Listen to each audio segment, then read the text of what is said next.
Hello everyone. Hope everyone is doing well and welcome to the fifth round of the Simgov Super Touring Car Championship. And this is going to be another spicy evening tonight of Super Touring Car racing. Can't wait to see what unfolds here and a few little bits of housekeeping, a few little things to bring up.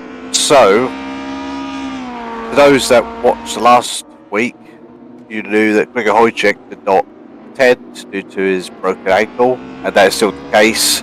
His ankle is still broken. Well, it's probably okay now, but he is not racing this evening, sadly. So whilst he's still the championship lead, he is not taking part. So by the end of this meeting, it's a very high possibility we're going to get not just a new championship points leader, but probably an established points leader, and I'll get onto that in a moment. Carl Dubois, he is not racing either. He is still ill, as he was last week. And Joe Zorfeld, we're going to be missing tonight. He has an important family issue that he has to deal with, sadly. So whatever that is, we hope nothing but the best that he can come back and everything's all good. But tell you what, Tony, this practice session so far, it's looking very good for the Hondas at the very top. Yeah, we still have a very good number of drivers, but for sure we will miss some drivers that can't be here with us tonight. But still, the standings, as you can see it in the... here we are. We have the standings on the screen, and the fight at the top is very tight, considering Greg is not going to race, and there are a lot of drivers, 5-6 drivers fighting for top spots. Absolutely. I mean, as we see there in second spot in the championship, we've got Charlie Monk, who, if he could get a very good points haul today, there's a good chance he could be ended up as the points leader, but it's very, very close behind Pascal Jean Pretre. He's on the same points, on 70. Marvin Backenberg on 68, and Carl is not racing, he's on 65. Pavel Buchanan is on 63, and Stu Neal on 51, who he has steadily been improving race by race. So I hope he can stay up there in the title fight. But speaking of Pavel Buchanan, as we near towards the end of this practice session, he is looking very handy at the top, 151.7. And the Honda is a very good car around here, as we'll go by my track guided lap, which will feature very shortly. Honda's a very capable car. This is also a very, very difficult track in order to get a rhythm, to be honest. Imola, it's first half of the lap, very, very fast, very tricky. The second half, very technical, lots of elevation changes, and definitely tests the driver's wit and skill, but where's your money on tonight, Tony? I'm afraid they've done a little mistake, and the standings we saw just a moment ago is after event 3, or I think, or event 4, or event 3, and I will look for the actual one, but anyway, the fight at the top is very hard, and still with 4 minutes practice to go. We are going to show now.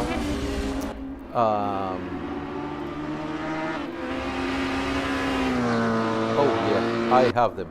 Here we have the actual standings, where you can, oh no, that's the old one. Oh, I've had a mess here. I will look for it afterwards. But anyway, we are going to have a very nice race this evening at Imola. And well, okay, Jack, what about to see fast lap from a very fast driver? Do you want to watch it? Here you He's are. now.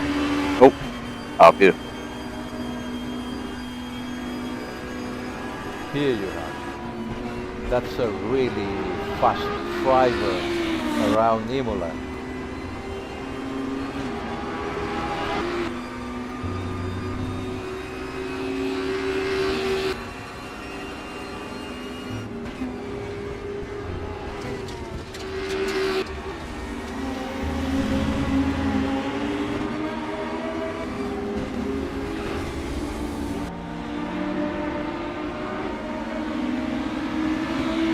Okay.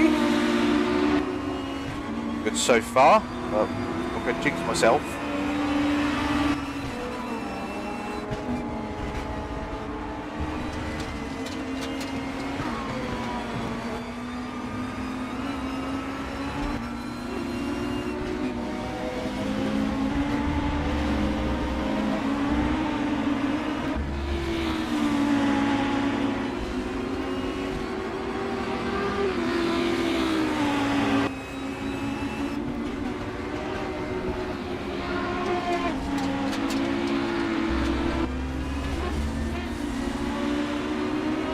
Not bad. Half a second up on my best lap so far.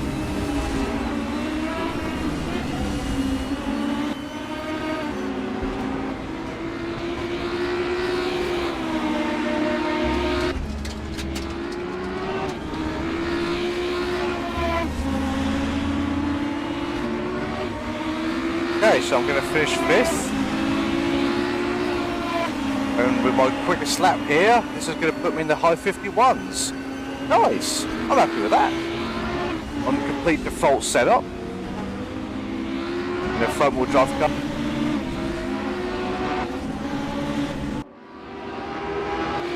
There we are. That was a very nice third lap, and it's a little bit different to how you guys are probably used to seeing my laps. To be honest, as you can probably tell by my voice, I'm not feeling too great. I've got a cold, and I have tried the last couple of days to do a good lap whilst talking, and to be honest, it's become quite difficult. And I happen to have a good lap in my vault because I did do a public server race around here a few weeks ago, and that was on the very last lap of the race in my Sprite Honda Accord. So yeah, 51.9 though, as you can see, that would be very comparable to what we're going to be mixing with the top of the standings here, because we see Pavel Mukona at the top with a 51.751, which not sure if that's with qualifying or race fuel, but either way, that is very quick.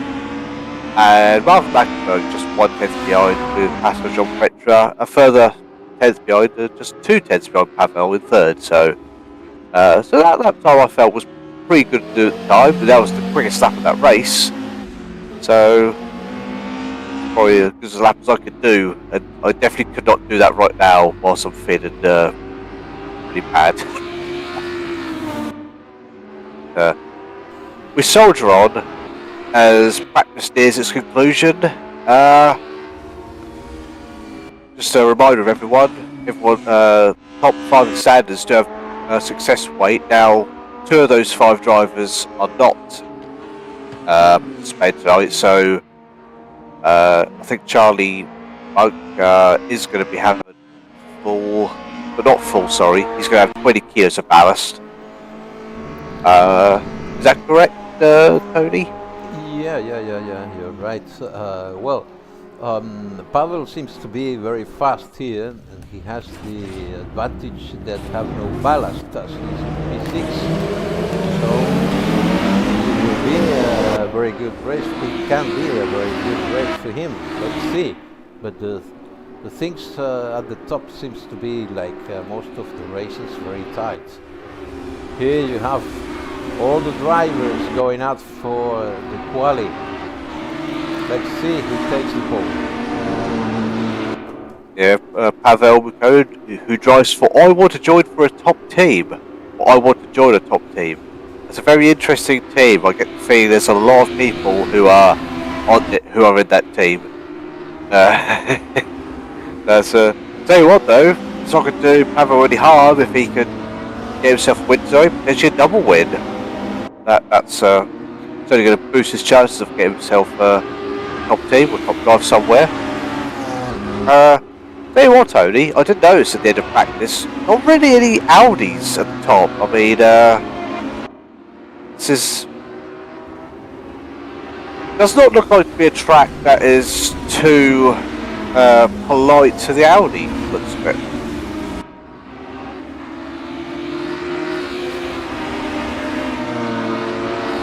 It seems so.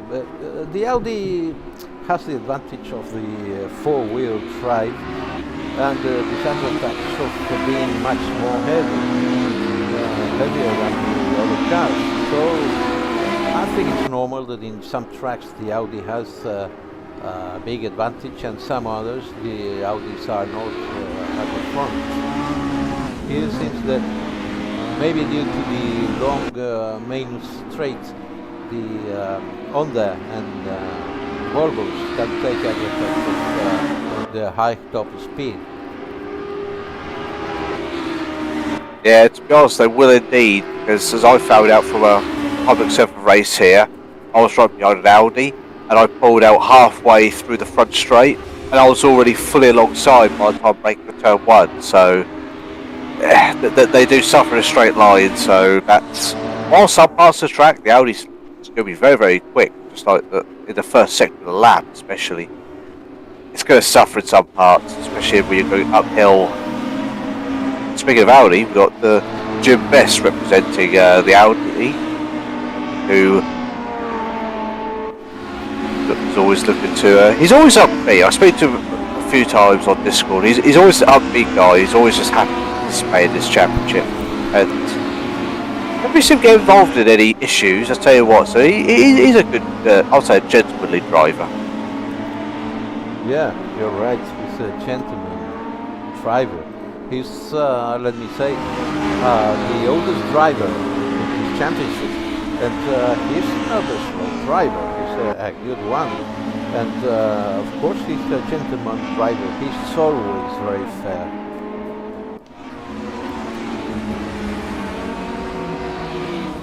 Yeah, and this first sector is a 33.2.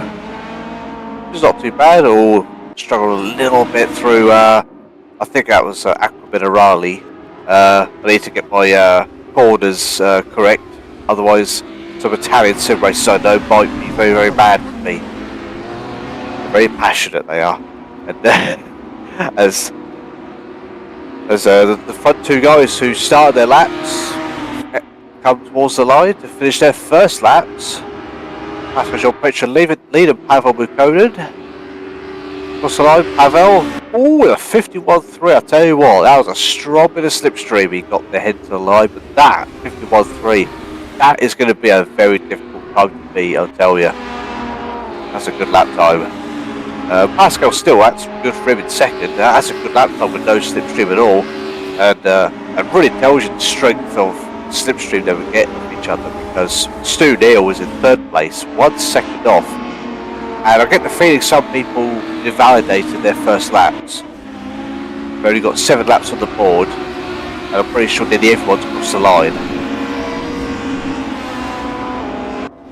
Yeah, with 10 minutes quali, the drivers know that if they came out from the pits early, they can do the outlap and 4 quali laps, 4 fast laps, and so they can try to get the most of the car and the track, and then it's normal to have some invalid laps at first. Yeah, especially down this section, that Acqua Minerale, you can so easily just take a little bit too much curb in the middle of the double right, just a little straight line section. That's it, your lap's gone. And the chicane here as well. Actually, as well, you mentioned Jim Best a few minutes ago. In practice, he nearly flipped over the chicane. He was on 2 wheels for a long time, and I'm actually amazed he did not flip over. But luckily he survived. Oh, I've seen something really good. I'm glad to tell you that Jonas Orfel has been able to join the event. Ah. That's good. Oh, very nice. That good spot there, sir. I did not even notice. But Yeah, very good for him to be here. So he's not out of the title fight yet. So sounds of it, the family emergency has been resolved, or is not as bad as potentially feared. As all the guys, they finished their second laps and got Marvin Backenberg up in third place. Stu Neal has improved his lap in fourth place. And I gotta be honest, that lap from Pavel, it's going to be very difficult to beat. Very good about Slipstream. And speaking of Pavel, he's in front of passenger Petra, who's looking to. Yeah. I agree. It's very difficult to beat the fast lap of Pavel, that 51.3, because he's a very fast driver. He has no ballast, and he had a very good slipstream behind Pascal Jampret. And it seemed that Pavel is giving the slipstream to Pascal, but he has been offline after the chicane. What a pity. Oh, that's a shame. He was down 4/10 on Pavel, but there was a good chance that if he could stay the slipstream, he was going to improve his lap time. Might not necessarily be P1, but still improve the lap. But with him going back to the pits, with how race route works, he won't get time to do another lap, because once the clock hits 0, that's it. He'll go straight to the next session. So Pascal is out of the session now, and Pavel's lap, I'm pretty sure, is going to be not really going to be challenged too much, I don't think. But still, that's not going to stop everyone else from trying, and Sven Backenberg has moved up to third place. The Backenberg brothers have not had the most amount of luck this season, whether it be internet problems or getting taken out in races, or simply last week, I think it was Sven who was not able to turn up at all.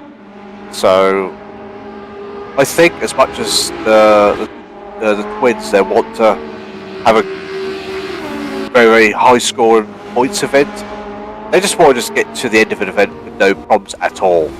I think that's, once they clear that hurdle, they'll be absolutely fine for the rest of the season. I'll tell you what as well, I know we spoke about it in the points situation, but with Gregor Hojcik not taking part, that completely opens up the championship. And we don't know if Gregor's going to be returning. We sure do hope so. We do miss him here, as he's another very fast driver. But there's going to be a lot of drivers here who can see they're going to be able to make a name for themselves with the top spot championship open, essentially. As we watch Charlie Mugg around the middle sector, making half the downhill right. Hard again as he breaks for the right, goes uphill. Hell, that Audi, while it's going to be great on the brakes, it's going to struggle up those hills. I tell you what, Jack. Well, we have 30 seconds of quali. When the quali finishes, I've got the actual standings, and I will show it after the quali results. That'd be wonderful.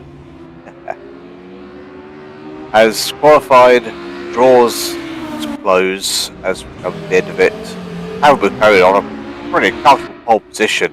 That was a very good lap for him, with 3 unlimited eSport drivers behind him. So, that's going to be, they're going to be pouncing on him like panthers. And Mario Kubal in 6th place, that's very good from him. Fraser Ross is in 7th, Charlie Mugg in 8th, Avanes in 89th, Nisho Shoke in 10th, Edward Tomega in 11th, David Santiago 12th, and Yaroslav Fidesz 13th. And the screen switched, so I can't read the rest of the stats. But as we're in the warm-up, do you mind presenting the new championship standings, Tony?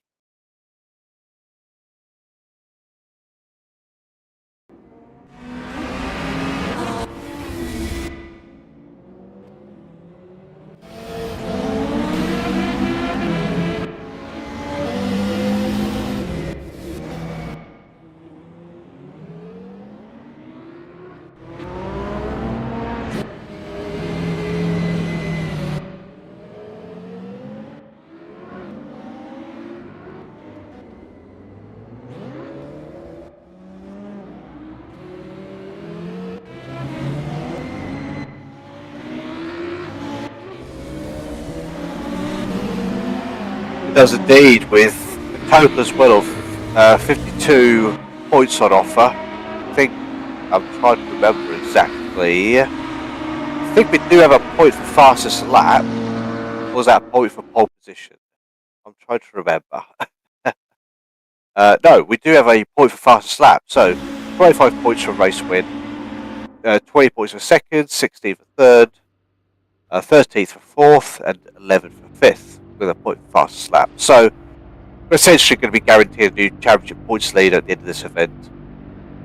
And after this round, we've got 3 rounds to go with Watkins Glen, Portimao, and Red Bull Ring. So this is a not only is it already a very exciting championship, but it's going to start hotting up as we potentially going to be crowning a new championship leader at the end of just this race alone. As Papa goes on the pole, I think we're missing 2 drivers, or they're just waiting to grid up. Go. Right, they're all ready, they're all set.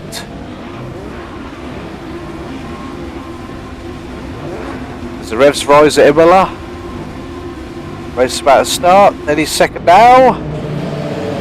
And we're underway! Great start there from Pavel Bukone in the front-wheel drive Honda. And as we see, Fraser Ross has said the leading Audi. Yeah, great start, goes through the middle of 2 Volvos. As Marvin McIntyre moves up into second place, challenges Pavel Bukone to turn 1, doesn't quite work as they all safely go through turn 1 and 2. They go single file. To come out of Tamburello, we come into the next left-right hander. Very clean so far.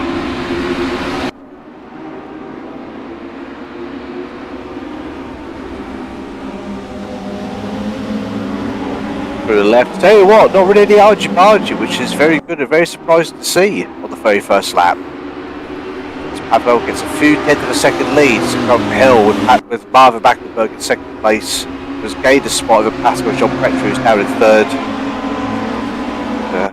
Not too much of an order change, got to be honest, to the top 10. But it's a very good clean start from the field though. Come down after Minerali. I see a couple of people side by side in the mid-back. Oh, that looked a bit close. With Archie. I think someone's gone off. I think that was a Volt. I think that was an Audi. That has got nudged. Looks like they survived it. Yeah, it's Jorge Prieto. Oh, he has expanded the game. Oh, that did not look too pretty. We'll have to, I just made a terrible punt there. I have to get word on him after this race to find out exactly what happened there. Did not quite see it, sadly. But as they end walk out the final corner to end the first lap, Alvaco's got a 5 tenths of a second lead. It's a big long trade. It's not too far from what we saw at Imola. Oh, not Imola, sorry, at Interlagos in the last round, when we had like at least a few really big trades of cars that just could not seem to overtake each other. Yeah, we can see there are 8 drivers at the top, very near. And you're right, it seems that the Audi hasn't got an advantage in this track. Because in some of the tracks the Audi were the car to beat, but not in this one. So you're right, it's like this part of the track, where they go uphill, this is where the Audi's going to struggle. Not only because it's already 65 kilos heavier as standard than all the other cars, but it doesn't have a huge amount of torque either. It is the slowest in a straight line out of represented car makes today. As from the looks of us, we can see the front two are starting to break away, and Pascal is, we're going to say holding up, but he is leading now a decent sized train of cars with 4 Volvos leading it, 2 Audis back of it. But we have 2 Hondas at the top that it's beginning to get a bit of a gap at the top, and then 4 Volvos all in a row, very near, very tight, and then we have 2 Audis. We have 3 groups at the top. 2 Hondas. Oh, that was Pascal that went a bit wide in the last corner. The last corner. And Mackenberg still knew. And Kurbali has overtaken Brett Pascal. It's such a shame for Pascal. I tell you what, that's akin to what I said at Interlagos. When you have a big train of cars, there might not necessarily be any overtaking going on, but if you make a mistake, you'll go to the back of the train, and from the looks of it, Pascal made a little error in the final corner there, and he is sadly gone to the back of that train. But we've still got 15 minutes to go though, and he is side by side at the back of it, all with Charlie, with Imola. Charlie Bug. They're now single file, but now these front two, they're going to be looking to try and break away here. They're probably not going to want to be battling too much. To be honest, I don't know if it was just a mistake an error from Pascal, but also he could have a slowdown penalty because he lost some positions in the straight. Yeah, potentially. I think he did go a bit too wide where the game did give him an off track. But I will say, when they were that front straight, he was by himself in one lane, and you had 4 cars in a lane, and he has gone wide again. He went wide and stared around the chicane into the gravel. He might have got to slow down for that. He's got Fraser Ross's right behind him. He's going to be looking at pounce because they look like they're starting to lose touch a little bit with this group in front. As Charlie Bug at the back of it. It's going to be extra crucial for him in order to keep up with this trade just a bit the slipstream. Because even though that car might not be too great at this stage of the race, that Audi will be very strong later on in the tyre wear, consider a bit more. The four-wheel drive is going to help. Jack, do you think the 15 kilos ballast Pascal is carrying could be a big disadvantage for him in this track? Yeah, I think so. That Volvo is a very quick car here, but anytime you have weight, and these cars, they're very light. They're only 1,000 kilos, so any ballast, you're going to feel it, even 5 kilos. So if Pascal would have 15, he is definitely going to be feeling that, especially at this section of the track. But it's not all over for him yet, though. I mean, he's only a few tenths back of the train. Well, say a few tenths, it's 1 second, but if the guys ahead of him start to bow a little bit, then he'll start to go back up. Well, taking into account the ballast, then Charlie Monk is doing an amazing job because he's in P6, the first Audi, and he's carrying 20 kilos.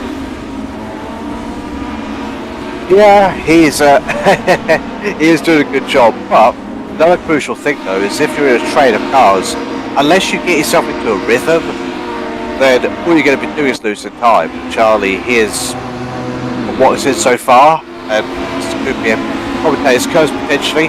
Not seen him make a mistake so far, so he's keeping his hands clean and doing well at the back of that train. And Pascal, he has had a bit of a tardy last couple of laps, it's cost him a lot of time, so he's going to have to get himself into a rhythm pretty quickly if he wants to catch back up to where he was. But do you think, Tony, the front two are going to be able to stay like that? Watch this man at the back here. Jaroslav Fides, is he going to get both of these guys down the front straight? Oh, camera switched. Oh, did you know, Jack, that Charlie Monk is an Egypt, and he worked in an international motorcycle championship? So maybe he has a little advantage due to his knowledge in race engineering. Yes, I have spoken to him a little bit actually. He used to work for a team in British Superbikes. He did for a long time, and to this day he does coaching for anyone that does bike races. So it's very, very good for him. And he also wants coaching from me. And speaking of that, I do offer coaching, and if you're either in the Discord of the Simgov organisation, you'll see I've got my own Coaching Academy.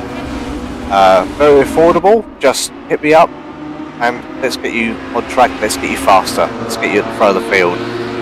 I coach on race room, so Corsa, iRacing, pretty much anything. So just hit me up and let's get you faster. With the plugs out of the way, and back to the action. Charlie Monk rather back by Imola there as they go with chicane. He's done a very good job keeping up with his train, I tell you. As looks at all the standings, Sven Mackenberg, he has gained a few tenths on front two. Because I will say that Volvo, I do think that is the fastest car here. And but just for the sake that Pavel has got no ballast at all, probably makes that Honda better than what it is. It's a good car, but the Volvo to me is a little bit faster. But doesn't take away talking to the talents of these guys in front of the field. As Marvin is right at the back of Pavel as they approach the second chicane. Yeah, Marvin Mackenberg has till now the fastest lap of the race. I think also due to he has the slipstream of Pavel in front of him, but the second fastest lap is from Sven Mackenberg, so he could close the gap to the top two in front. He could indeed. He is gaining, and we're on lap 6. We've just got by halfway, so 9 minutes to go. And he is gaining. He's got that gap to under 2 seconds. If he can get to the gap to his brother in second, to a second or less, he will start to field slipstream. So he's not too far from that. He's for about 0.6 of a second, feeling anything of that effect. So brake for chicane. Oh, Pavel took a lot of curb and up on 2 wheels there. I wouldn't be wanting to do that too often. I'd be probably wanting to get some new underwear if I'd done that a few more times. But he survived that, thankfully. So coming in the end of the lap, these two still right up together. And Sven has pulled away considerably from the group behind. Bo Kubala and Stu Neal. Stu Neal has been improving round by round. He's up there in the top 5. That's very strong for him. He's got a good chance here of potentially getting 4th place. As Moyan has got no slipstream at all, and he's trying to break the toe. He's weaving down the straight. But Stu is at right up close. He's pulling out. He's on the outside. This is that was a little bit naughty. Yeah. I'm a bit surprised that Pascal is in P7 and he doesn't seem to close the gap with Charlie Monk in front. Having in account that he was P2 in the quali. Maybe he's now feeling the 15 kilos ballast in his car here in the race. Yeah, although I will say I think he has got himself into a little bit of a rhythm now, because he was a second behind Charlie Monk and he's got that gap down to 0.6, so he is in the slipstream. Charlie, he's got slipstream off the car in front of him, who's got slipstream off the car in front of him, so this is again one of those situations where unless someone makes a mistake, it's going to be very hard to make an overtake.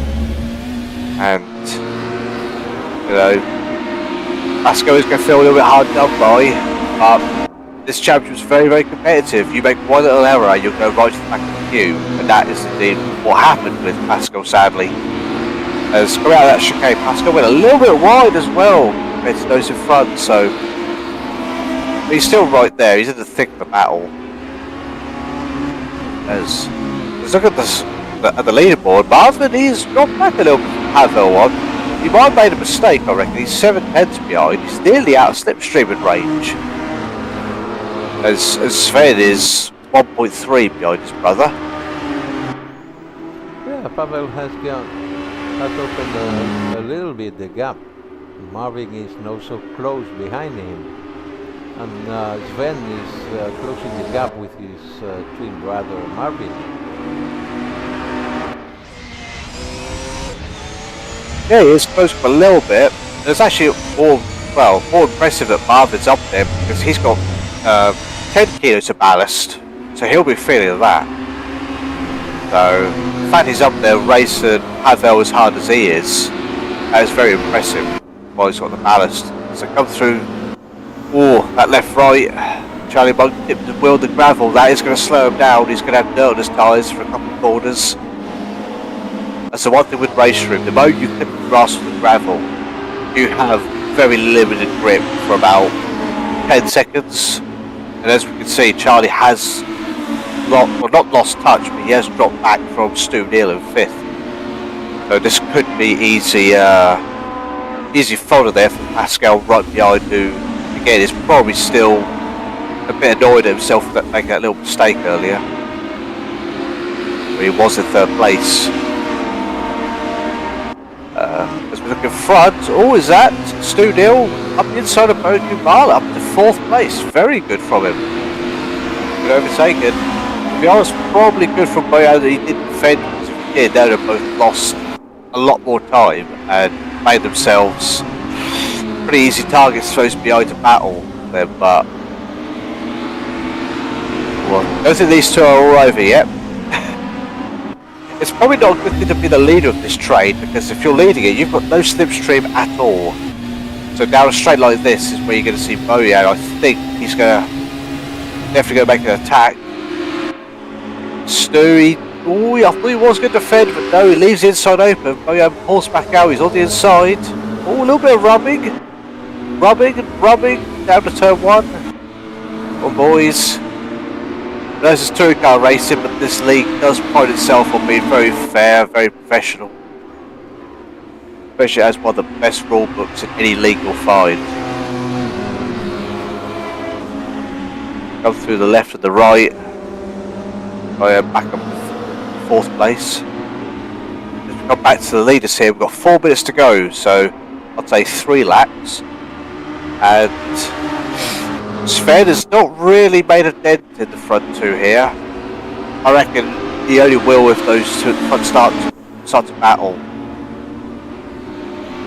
Yeah, Sven seems to stack in that 2-second gap, closing the gap with the top 2. Yeah, it's Sven, he's done a great job so far to gain as much as he has, because whilst he hasn't got the slipstream, the front 2 have. So the fact Sven is only a second and a half back, that is still really, really good though. Marvin carrying 10 kilos of ballast. It's going to be quite hard for him to get a run and pull out on Pavel, but you never know. There's a couple of 2 laps to go. I think Pavel... Marvin went a bit right. Yeah, but he did. He hasn't lost much time. No, that's the thing though. Even in the slipstream, he only lost 2/10 by going to the gravel. Because down the front straight, Pascal pulls out, trying to overtake Charlie Monk, who's not got the best straight line speed as Pascal. Who's last the late breakers. He's trying. A little bit of contact. Charlie went through the gravel. That might not be well thought by Charlie there. I was a little bit annoyed from Pascal. I get that Pascal might be still a bit bad from earlier at himself, but yeah, that was... Yeah. Not the best way to overtake, but the overtake has happened. This Pascal's up in 6th place. The close run back to Stu Neal, who's again having a very impressive meeting. As you see in the background, you see a tight 3-car battle for 9th place. Speaking of 9th place, while 9th place is not the reverse grid spot, 8th place is, and Fraser Rosters has that position right now. And if we remember, I think Fraser, did he not win the 2nd race last time out at Interlagos? Yeah, he did indeed. Rosters was into 1 for the 2nd race, he was the main grid. And he will be in P1 again. Charlie has gone wide at the chicane. And Fraser has overtaken Charlie Monk. But I tell you, P7 and P8 in this race will be the front row in the race 2. It means that 2 Audis will be in the front row for race 2. Indeed, as it stands right now, it's going to be an Audi front row, which those Audis are not going to be complaining about because out of the track, they're great at the starts. and even though Charlie does have ballast, he's going to be very quick off the line. So I'm with Pascal, he's always trying to outbrake Stu Neal to the first corner. Oh, that was close. Stu turned in, but Pascal did dive up inside quite late. I could contest that as a racing incident, but that was very close, very tight there. Yeah, that was a tough and hard battle, but the drivers here, all the drivers are very fair. They fight hard but fair.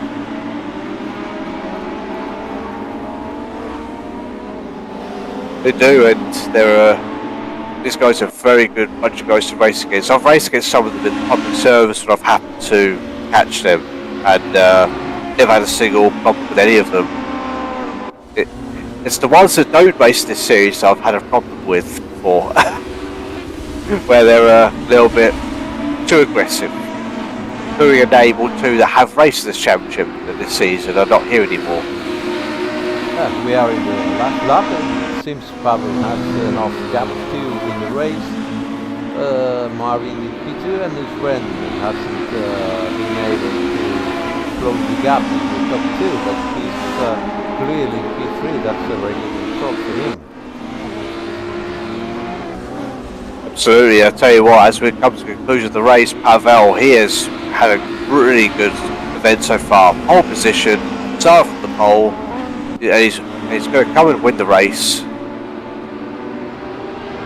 There he goes. And across the line to win the first race of the day. To collect 25 points. I think Marvin Mackenberg's got the fastest lap of the race, so he would get a bonus point for that. Yeah, Sven Mackenberg has the fastest lap of the race, so it's 1 point more for him. He has done a 151.7. Sorry, it's Marvin. Marvin has been 300 of a second faster than his brother. 51.7.7. That's the fastest lap of the race, and 1 point for Marvin. That's an excellent race there for Pavel, who I don't think he does.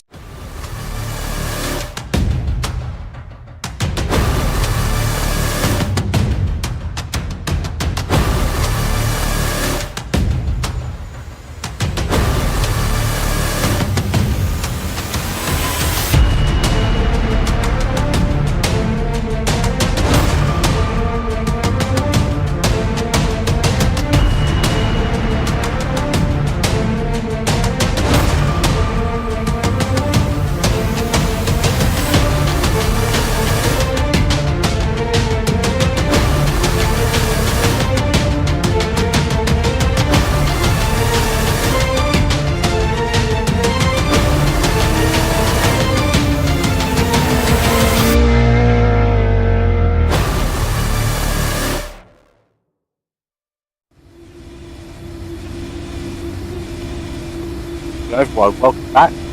It's near the end of the warm-up. I'll tell you what, with Audi, with 2 hours on the front row, Tony, what's your bet for the second race? Oh, it's very hard to say because both drivers are very fast. For Charlie Monk and Fraser Rosens. Charlie Monk has shown he's very good defending, but Pavel is a fast and also an aggressive driver. And I want to know what he's able to do starting in P8.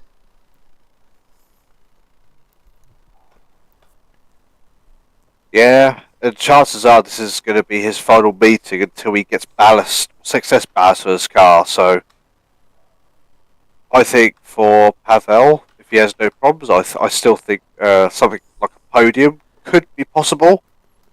Yeah, he did last week. He started in P8 in race 2 and he finished P2.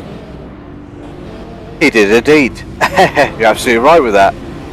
As they all grid up, and the The lights are on. Gonna be on the way any second. No, they're on the way. The front rowers predicted makes a great start, and I saw the middle of the pack. Pavel did make a good start. It looks like everyone's got away cleanly and safe as they come down to turn one. The Audis at the front are side by side. We've got a couple of cars on the grass. We've got a Volvo on the grass, a Honda on the grass, and Volvo's off. Oh, that's Mackenberg. I think he's falling in the order. Yeah, I can't tell if he got nudged or if he made a mistake himself, but he's now gone down back of the field, which is a big shame as they come through the first sector of the lap. It's Charlie Mug in the lead with Fraser Ross as the second, Pascal Jean Pretty in third, Boku Marley in fourth, Studio in fifth. Now those two, they're just fourth and fifth place guys because they were there in the first race. They're there right now, so we'll see if they're there later in the race as we come through the middle of section of course. The fronts, well, first and seventh, they've broken away already up 8th place out on Temega in 8th. So that must have been around where Sven Mackenberg was. So they come through Minerali and down to the chicane. Front 7 right close together.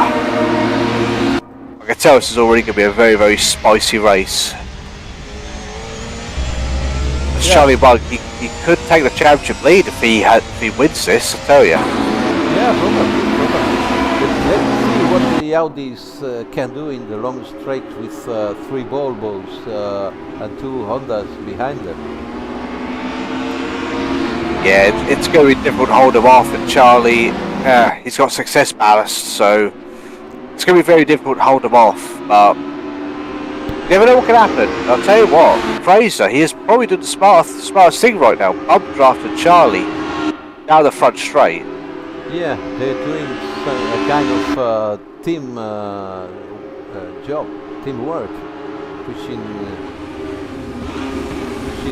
Charlie to be fast. Oh, Charlie has been wide, and he's lost 3 positions. It's why you say 4 positions. He's P5 now. If you do a little mistake here, you can lose several positions. A big show for Charlie. At the moment he got back on the track, there's a car off the back. I think that was Davide Zanini who went wide. And Jaroslav Feeders. Oh, he's got off in the gravel. We'll have to get well and wide to him. Yeah. He's lost 6 places though. That's a real big shame. It's Sven Mackenberg. He's already gained places. He was 18th after his excursion at the start. He's already up to 14th place, so he's going to be a man on a mission to come to the field. Yeah, back on the Charlie Mug, that's a massive shame, but the moment he came off the gravel and got back on the track, he just had limited grip for a good few seconds, hence why he kept losing place after place. But I'll tell you what, it's not all over for him yet, because as long as this train sticks together, I could not predict who's going to win this, because it's just going to be a very close, intense battle. But I think it's safe to predict the most determined person out of this group could be Pascal Jean Pretre after his mistake in the first race. He's going to want to make amends in the second here, and he's in a good position for that in second place. Yeah, he's indeed. Also, Pablo Moconi has taken Marvin for P6. He's behind Charlie Monk. That will be a very fine. It is, and look at it now. We're looking at the battle for the lead as they're side by side. Pascal on the outside of Fraser Ross. That's all we got. He's made it. He's got by to the lead. Excellent stuff from Pascal. Fantastic. As he takes the lead, Pavel. Pavel has went wide and he has lost the position to Marvin Mackenberg again. He's lost the place to get back down to 7th. As Fraser, he's on the defensive here. He's trying to keep Kumar and Stu Neal behind. As Kumara's gone off. Waria has gone off. Could not see exactly how that happened. But nevertheless, he's down into 6th place. He's behind Marvin Mackenberg now as Pavel tries to follow Marvin, but he cannot get by Bojan in this very moment. Come down to Aquaminarali. Oh, it's very close up. You can tell this is a second race. Every race is all action. This is anything but just all action right now, I'll tell you. And this is what the action is always like in the Simgov Super Touring Car Championship. It's always something to talk about, always something happening. Yeah. At the moment, Pascal is getting a nice gap to Fraser Austin. He's over 1 second in front. And maybe Fraser P2 is going to fight from P2 to, let's say, P9, because that's a trend is behind Kaminka, behind P1. They are all very close. There is no big gap between P2 and P9. Right, indeed, there is no big gap, and one little mistake from one of these guys will budge up this entire group of cars. So anyone, this is still on the cards for anyone to win this as we approach 13 minutes to go. We're on lap 4. As it comes to the first second of the lap, Pascal has got a nice gap though, 1.1 seconds, and he could take the championship lead if all goes well when he wins this. But there's still a long way to go. As a Volvo touched the gravel, that was Stu Neal. The ever-improving Stu Neal up in 3rd place. He is... Oh, is he going to be able to keep the Audi behind? He is for now. I tell you, with the order we have now, Pascal will take the lead of the championship because he's even with Charlie Monk in the standings. Both have 70 points. Pascal and Charlie was P6, P7, I think, in the first race. And Pascal is P1 and Charlie P4 this race. So Pascal will take the lead of the championship. But let's see what Marvin was very close to Pascal and Charlie. And Pavel was also very near, very close to them.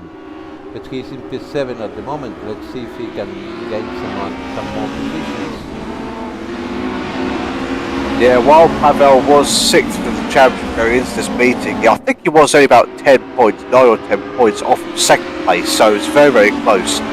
So whilst maybe he took the lead in the championship after the first race, if he does not improve his position much in this race, Pascal could be leading points. So it's we've got like at least half a dozen drivers who are in the title fight, and they're all in this battle in the top 10 right now. As we're looking at the Rob and Bojan, he nearly locks up. As the two ahead went side by side in turn 1. He is challenging Marvin Mackenberg. He's trying to go and look on the outside.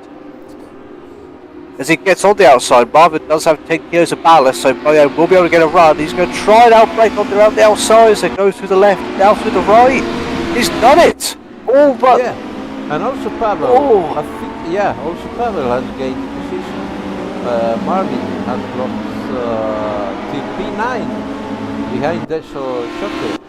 Just a little mistake and you can lose 3, 4, 5 positions here. So close is the battle. I know there was contact in order for Marvin to go off into the gravel, but that's a big shame though, because the moment you hit that gravel, your grip is just gone for about 5 seconds. So yeah, that big loss of momentum is back in the pack, but I can see him moving back up, at least somewhat to where he was earlier. We head on board with Pavel Bukonin. He closes right to the back of Bo Kubala, who missed the apex entering the chicane, but Pavel himself has got Anton Temega behind him, who is also, like Stu Neal, Temega is improving every round, and he is right there in the thick of things in 7th place. Yeah. Look at this racer has seems to close a little the gap with Pascal Jampret. Ooh, this is going to get a bit tasty, I tell you. You're right. He was like what? Was it at 1.2 seconds behind, I think, and now gap is just 0.5 of a second. Speaking of people who've got a gap, Stu Neal, he has pulled away from those behind him, so he is in a very handy third place and probably looking quite comfortable right now. He's second ahead of Charlie Bug in fourth, who is still carrying 20 kilos of ballast. So for Charlie to be in fourth and to carry that weight, that is very, very good effort from him, I tell you. Yeah, we have to have in mind that in these races we have slowdown penalties that are controlled by the platform, race from itself, but we have no incident point limits, as they do really nothing, just disqualified some cars, and that's not fair because this should be a touring car. Normal racing is bumper to bumper, door to door, very close battles. It's normal, but we have penalty system, and the races are reviewed the days after the race. It takes a long time. I think that's the most fair thing to do, to review the races with a clear penalty system. So maybe like in the races before, we can have some positions changes due to some second race time penalties.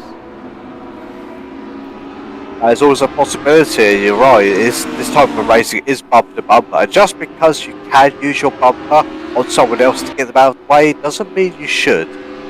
Just like it just would not be useful because you're going to get a penalty.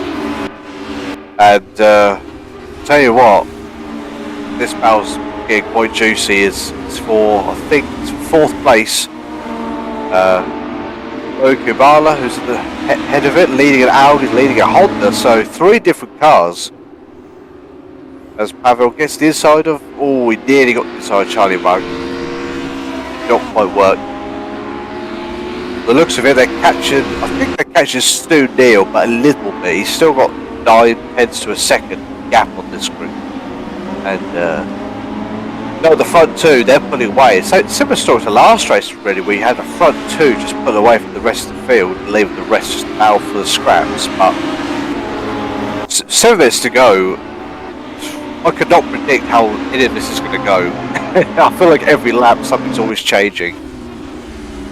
Yeah, you're right. We see there are fights over the grid. And for the top two, they are very close now. Fraser has been able to close the gap and be just behind, very near, very close to Pascal. Yeah, I'll tell you what, if Fraser wins this, we should point him the reverse grid king, because he seems to be gaining a lot of his points in the championship in reverse grid races, which, you know what, there's no harm in that. If it's strategic, it's a good strategy to do. Keeps you out of any trouble, keeps you out of the hornet's nest of the group ahead, usually.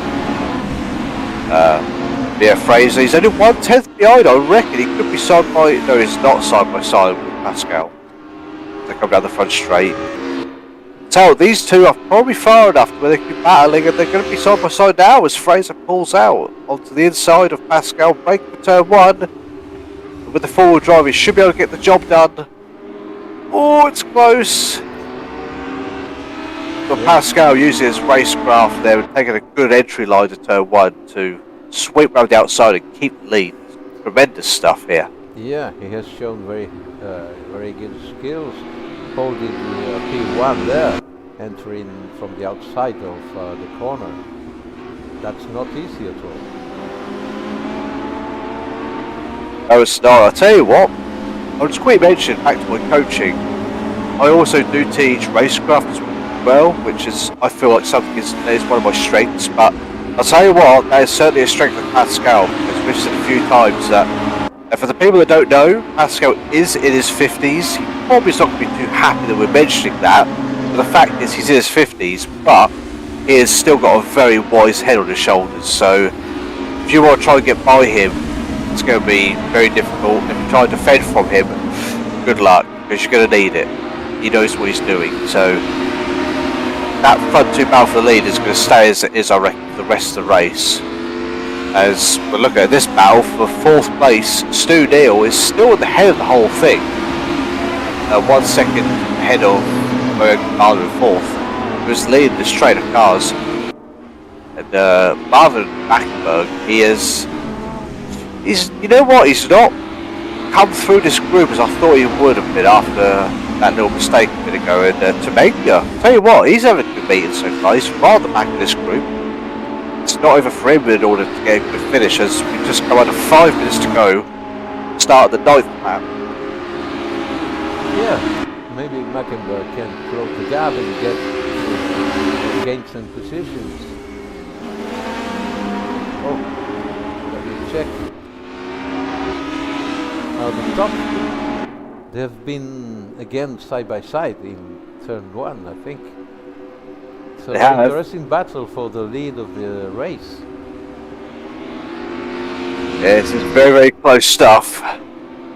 Race with the Marlboro Audi. Got the Volvo of Pastor John Printer and the, I think that's the Black & Decker Volvo. I think that's a sponsor of it anyway. Nevertheless, these two are glued together. Oh, Charlie Monk has gone Oh. off. Of the race. Oh no! I don't know what has happened to him. Something's clearly happened in the midfield because Temenga's up in 4th place. And Marvin, that was behind Mukonin and Valia, P5 now. And Mukonin P7 behind 2 positions behind Marvin Mackenberg. I don't know what has happened. Like, Pavel has, I think, Pavel lost a place or two. Pavel was behind Charlie Monk, sorry, and Boyan Kurbadia. Pavel remains behind Kurbadia, but Charlie Monk has gone out of the race. He's out of the race now. But somehow Anton Tamenga and Marvin Martenberg have taken the advantage and overtake both Pavel Mukonin and Boyan Kurbadia. Well, shame we missed that. That is that changes the complexity of the championship entirely right now. Yeah, about Charlie. Completely. Yeah. So I'll get word on what happened to Charlie there. Hopefully we'll hear from him before the end of the event. That is a huge shame though. It was such a mix-up. Something big must have happened as Marvin Mackenberg moves up to 4th place ahead of Temenga. Temenga was running 7th before we noticed this whole thing kicking off. Yeah, Temenga and Marvin were behind Pavel Mukonin. It's very strange. Like I said, we'll have to get word on what happened, but nevertheless, as we get 2 minutes to go. I'm afraid there will be a lot of work for the stewards after this race. Tell you what, I just got word from Charlie Bug, and he is not too happy at all. He is pointing the blame and the finger towards Pavel Mukonin from the looks of it. So, yeah, you might have to have some work to do in the stewards room, sadly, Tony, after this event. Yeah, it's a shame we don't have replays as well in this game. That would be a really big help to see what happened there. But again, it's a big show for Charlie. Bear in mind, he could have been taking the championship lead at the end of this meeting. But all's over yet. There's still 3 rounds to go after this and a ton of points up for grabs. Yeah, we get to start last lap of the race. Right. Tell you what, this race has gone by really quick. As right, we are on the last lap, and Pascal, he has pulled away from Fraser Rossens.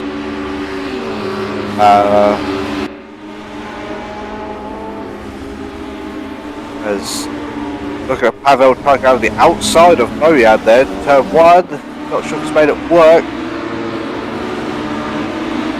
I think he has made it work. He's in front. Tell you what, Boyan and Pavel, two they're fair, but they're very hard races. So seeing them side by side there, I was a little bit nervous as they come through left and the right. Pavel goes onto the gravel and he goes back down to 7th place, and now he's under attack from Dennis Choquet in 8th place. There we go. Not Dennis, sorry, Desho Shoke. My apologies. He has moved up to 7th place. It's a very good meeting from him so far. And Desho, he's got a pretty nasty dent in the front of his car, so he's been in the wars this race so far. Jonas Orfeld in 9th place, now right at the back of Pavel.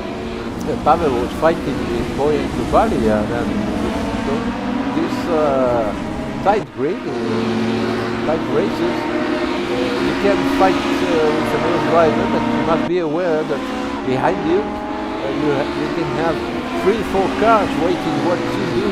And if you do a little mistake fighting to overtake and cannot overtake because you're having fun, maybe you have 2-3 cars behind you that can overtake yourself. Exactly, you can't afford to make a mistake in this series. I'll tell you what, as we approach the end of the final lap, that's where Jean Petre leads Fraser Rosses and the rest of the pack, and he comes through to take a deserved win. Very good meet, and a great 3rd place. The ever-improving Sue Neal in 3rd place. Brilliant job. Marvin Backenberg in 4th. Anton Tomengo, brilliant 5th place. Mo Kubala 6th. Desho Choke in 7th. Excuse me. Pavel Buchanan 8th. Jonas Orfeld in 9th. Sven Backenberg 10th. Brito in 11th. David Santiago 12th, David Zanese 13th, Jim Best 14th, Chris Hesselhurst 15th, Ryan Obradovic 16th, Yaroslav Fides 17th, and Charlie Bug, sadly the only DNF in the race. Fraser Ross is with the fast lap of the race, so it's going to be a very good points haul today from him. Yeah, and, it's a bit of surprise to have an Audi with the fastest lap of the race. Well, he had the slipstream of Pascal, but he's, what I see here, yeah, he has a very fast lap here. Yeah, it is surprising. Even though he's an Audi, I still would have thought Honda or the Volvo would have had the fastest lap, but there we are. It's, well, I'll tell you what, that round, that was all that.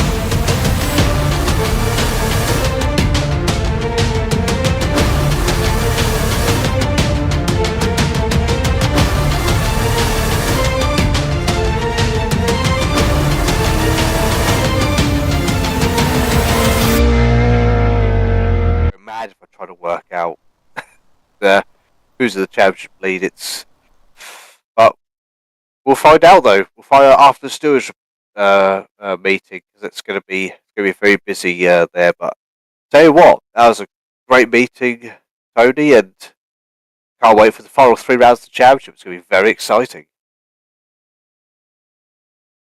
Yeah, you're right. You're right. Let's see. Let's see here, which is the track for next week. We will race at Watkins Glen GP in a loop. That's a very interesting and different track from all the previous lap. He had some uphill and downhills, and it will be a very interesting race next week. Well, I'll tell you what. Hope you all tune in, tell your friends and everyone about this championship, and you'll tune in for the next round of the Simgov Super Championship next Sunday, same time, same place, but at Watkins Glen. It's going to be very exciting. And want to give a big shout out to T6M Sport for providing us the server. Very, very grateful for them. And any final words, Tony, on this meeting? Yeah, we also have the honor of have with us in Simgov Discord your academy, Jack Keithley Simracing Academy, completely I don't know the words in English. An honor to have them with us, to have you with us. And okay, we will see next week in Watkins Glen GP. And sorry, probably we will be able to offer much higher quality streaming. Let's see what will happen. Till then, goodbye, Jack, and goodbye to everyone. Bye-bye.